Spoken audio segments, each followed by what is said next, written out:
This week on the Autocar show, we have the new A-Class Limousine. That's your new entry point to the Mercedes Benz Range. We also have a go in the updated Toyota Fortuner and talk safety in a segment brought to you by Michelin.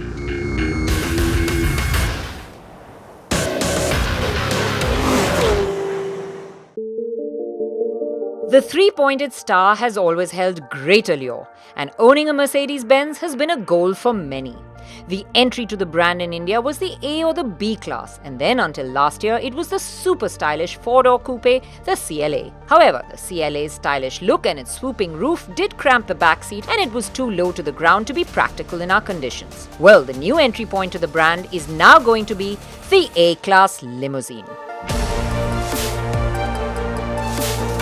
It promises to be a much more practical sedan while offering the luxury that's expected with a Mercedes. Now, this is called the A-Class Limousine, but it doesn't have the stretched wheelbase that its bigger siblings, the E or the S, has. It isn't the long wheelbase version that you see in China. It is the standard version that you see in Europe. But this is to differentiate it from the earlier A-Class that was a hatchback. This is a full-on sedan. And Mercedes are telling us that it is the biggest in its segment. So let's take a look at that, shall we? There are really only two other cars to compare it with, and they are the BMW 2GC and the Audi's A3. While the A3 is not currently here, it is expected, so let's take a look at how they match up on size.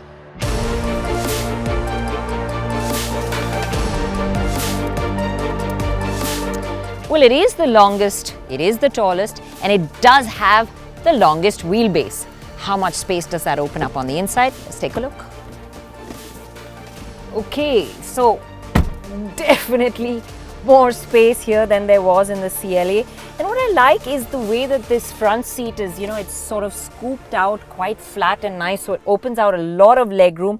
I mean, I'm not very tall, I'm 5 feet 3 inches, but as you can see, there's ample room for someone who's very tall here at the back. The good part is you can actually stretch your feet out under the seat as well. You do sit a little low, it is a bit knees up, but there's a very large window area, so you don't feel like the window line is too high. And of course, that panoramic sunroof also really opens it out. So while we're inside this cabin, let's take a look at the interiors.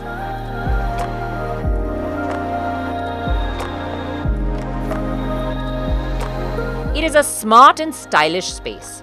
The dash has a large ledge wrapped in leather that runs right across, topped by open-pore wood that looks just so rich. The familiar rotary vents sit in the center and on the sides and are surrounded by chrome. And they also uniquely get lit when the ambient lighting is on. We did manage to shoot it with the lighting, and the interior does look quite awesome. There are a staggering 64 color options to suit your mood. There is also the super smart single panel instrument and media display, which has the 10.25-inch digital instrument cluster and a 10.25-inch touchscreen. This comes with the latest Mercedes MBUX system that has a host of functions. They can be accessed either by voice, the touchpad, or the steering mounted controls. You also get wireless charging, something that I think is a must these days, and the cabin does have enough storage spaces around. Okay, so we know it's loaded with tech. Now, before I kick off the drive, let's jump into the feature list for the A-Class. The point to note here is that each engine will only have one fully loaded variant available. So yes, you will get it all.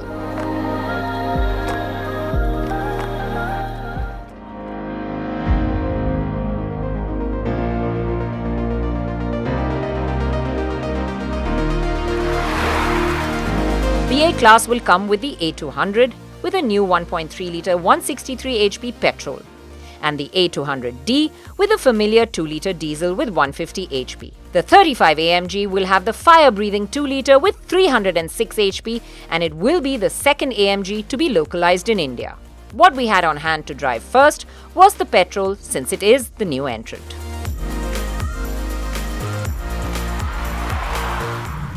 The engine feels creamy smooth to start off with, and honestly it just doesn't feel like a 1.3 litre at all. In fact, it feels quite strong, it gets up to speed really easily.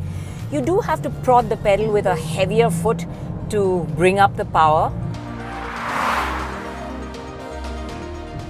And there is a little bit of lag that gets exposed in comfort mode when the gearbox is responding in a leisurely manner. But honestly, all you have to do to get around that is flip it into sport, and that really spices things up. It feels more energetic all around, and it even blips the throttle quite sportily when it's downshifting.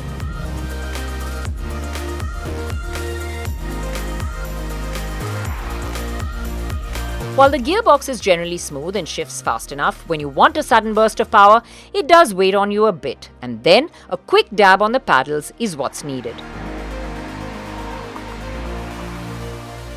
The mid-range is the engine's strength, and as you get to the top end, the power delivery does taper off. So overtakes do require you to smash down on the pedal. When you do that, the engine gets boomy as it hits the top part of the rev band. The steering is quite light and easy, especially, like if you're in the city or making U-turns, turning around. And then it does weigh up quite well at higher speeds too. It's not exactly sporty, but then if that's what you want, you always have the 35 AMG.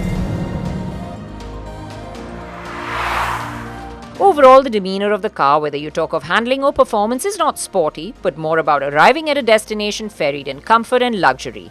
And that's where it excels.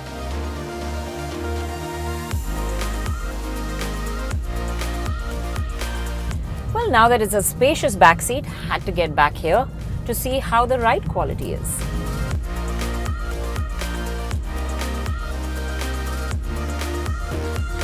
What comes as a pleasant surprise, and I say pleasant surprise because the ride quality actually feels plusher than some of its bigger siblings. It kind of rounds off the bumps and potholes and imperfections in the roads at low speeds really well, and at higher speeds it stays flat and composed. So it is a very plush ride quality. In fact, I think the A-Class has an A-Class ride. They've aced it.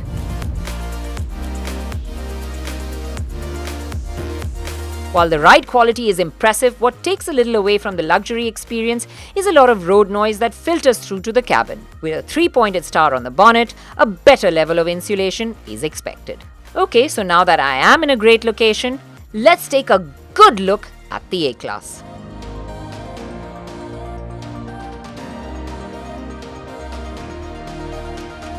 It does look quite elegant in this grey in the beautiful setting at the W Goa, and it still has the slinky silhouette, but the roofline is less curved than the CLA. The nose wears the single slat grille with the large 3-pointed star, and the swept-back headlamps flank either side. The bonnet is large and flat with squared-off lines, and the side profile has the Merc DNA, which is clean but sleek with a smart set of 17-inch alloys. The rear has almost triangular tail lamps with the fake dual exhausts to give it a sportier look. Sporty maybe not, but it is elegant and classy. Now, before I sum it up, let's head to Gavin, who has been driving the diesel. Now, my time with the diesel A-Class Limousine is very brief, so I'll keep things short. This is the A200D, and it uses the same 2-litre OM654 diesel engine as we've seen in the C-Class, the GLC and the like.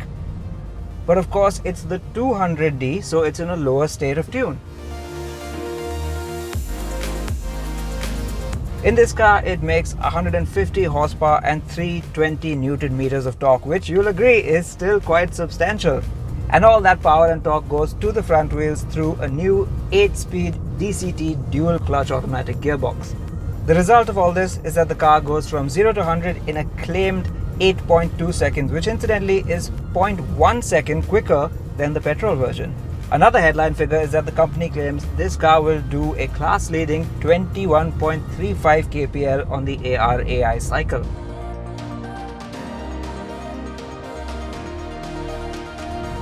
First impressions, well, they're really good.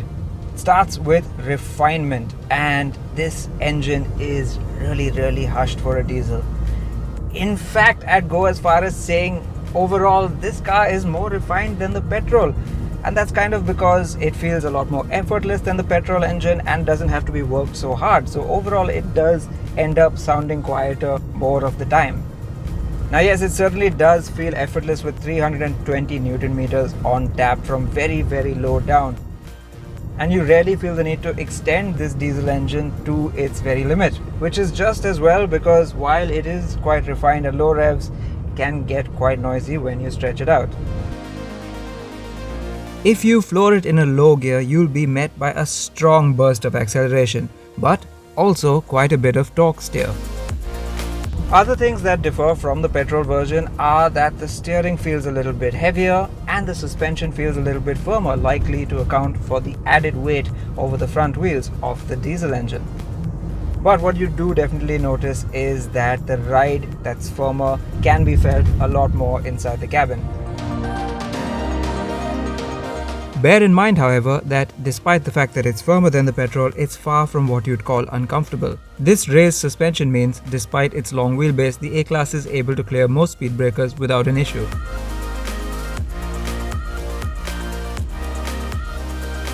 Overall, in fact, provided the price is not too much higher than the petrol, we'd say the diesel is our pick of the two.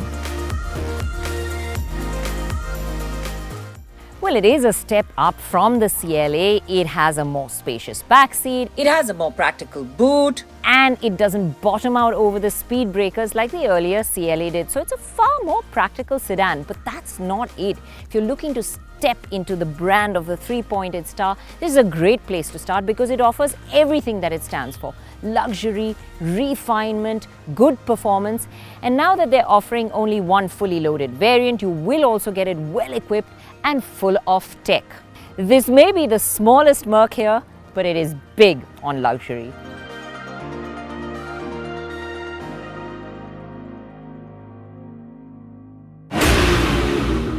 Up next, we tell you all about the updated Toyota Fortuner and also talk safety in a segment brought to you by Michelin.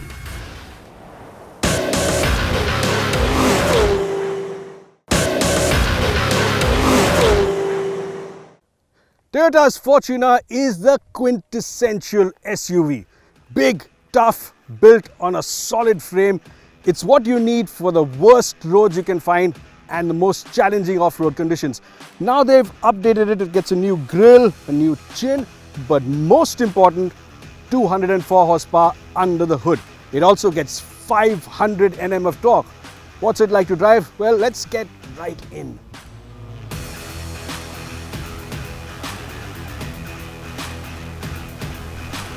Toyota's made in India 2.8 litre GD diesel engine has been uprated to Euro 6 spec to help it meet our Bharat Stage 6 norms. The big hit of torque now comes in from just 1600 RPM, and Toyota has increased the airflow at higher engine speeds too. Now this Euro 6 engine is a bit smoother and less gravelly at low RPM. It's more responsive when you put your foot down, and then really mash it down and you can feel that extra bit of performance, especially with the tachometer needle spinning at around 4000 RPM. There's plenty of grunt here. It certainly feels more refined. The throaty growl of the diesel is more muted, it feels smoother, and while the engine still feels a bit boomy at higher engine speeds, this one isn't quite as loud as the earlier car.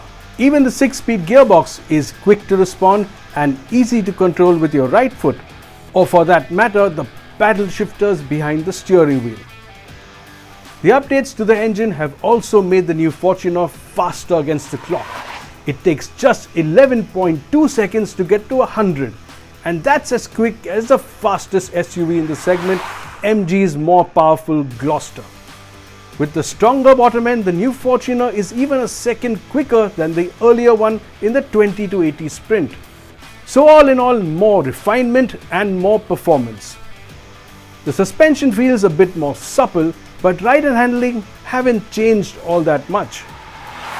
The body on frame setup and the big wheels, however, mean the ride is always busy. There's always a small amount of movement, even when the road surface isn't too bad. and that means you aren't as comfortable as you could have been.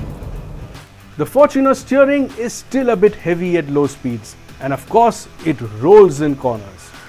Where it is particularly good, however, is over the rough stuff. Now come upon a broken section of road like this one, and the Fortuner is exactly the sort of car you need. You can just drive over it without paying attention, without giving it a second glance, and this tough as nails body on frame SUV takes everything in its stride. And that's the sort of appeal of an SUV like this. Absolutely dynamite over the rough stuff. We didn't get a chance to do some serious off-roading, but Toyota has also uprated the four-wheel drive system. You now get a differential lock, which should make a difference when you're doing some extreme off-roading.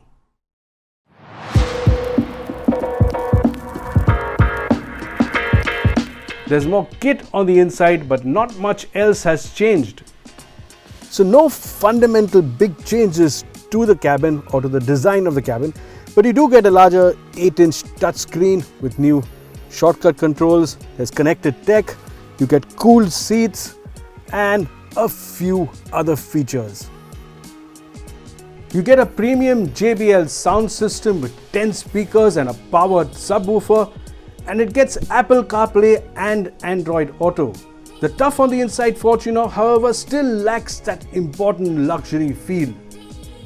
The plastics are still pretty hard, these buttons are pretty ordinary, and the quality feel you get in some of the Fortuner's competitors, well, that's just not there here. It is, however, pretty comfortable in the rear. So as always, it is a big climb up into the seat of the Fortuner because of the chassis below. But legroom here is pretty good. The seat is comfortable, there's a good amount of thigh support. You can recline the backrest and should you want, take the seat all the way back or forward.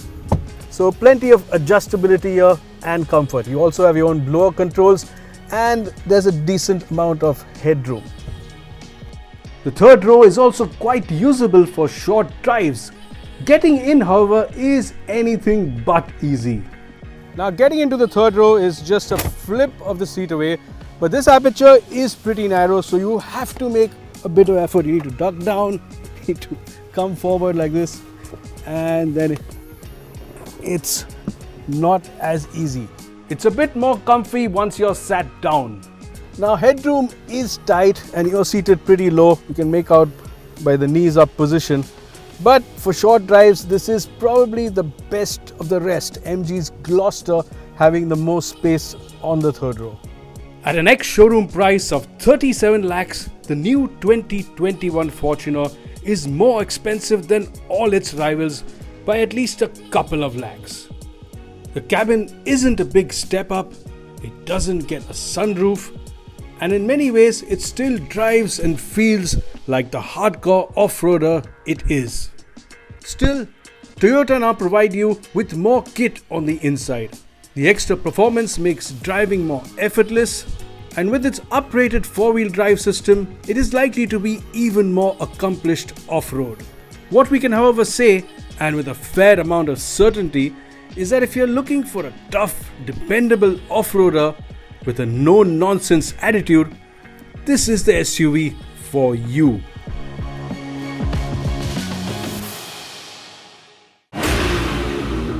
Coming up after the break, we talk safety in a segment brought to you by Michelin.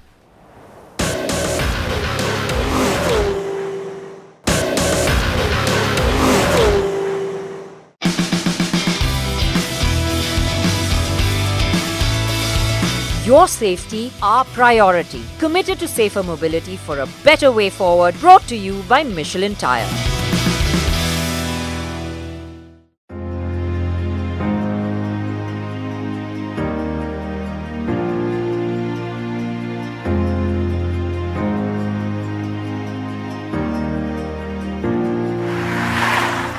Staying safe on the road is not only about how you drive, but also about being aware of everything around you, or being ready for others who may not drive as well as you, or the improbable things that may happen. Here are a few tips to help your defensive driving techniques.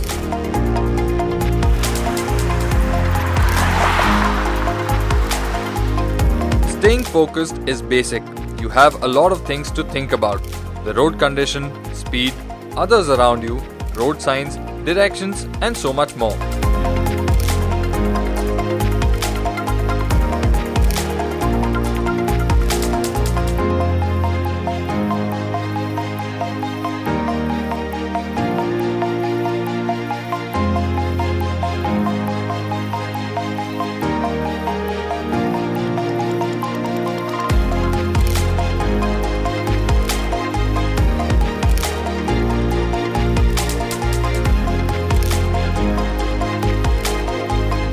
Overspeeding is one of the major causes of accidents. So remember, always drive within your speed limits, no matter what the external speed limits allow. You should always be able to maintain control over your car. Like we said, there are many others around you.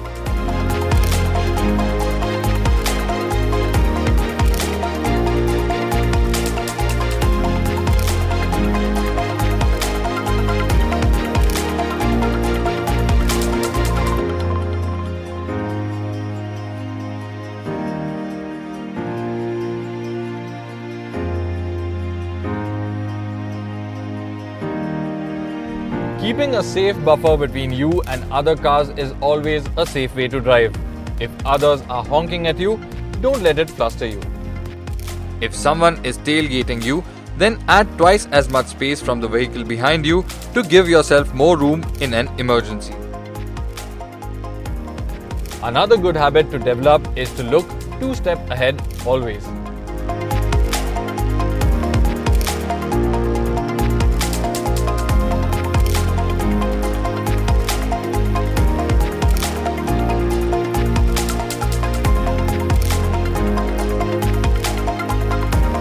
Lastly, if there's an emergency, avoid panic.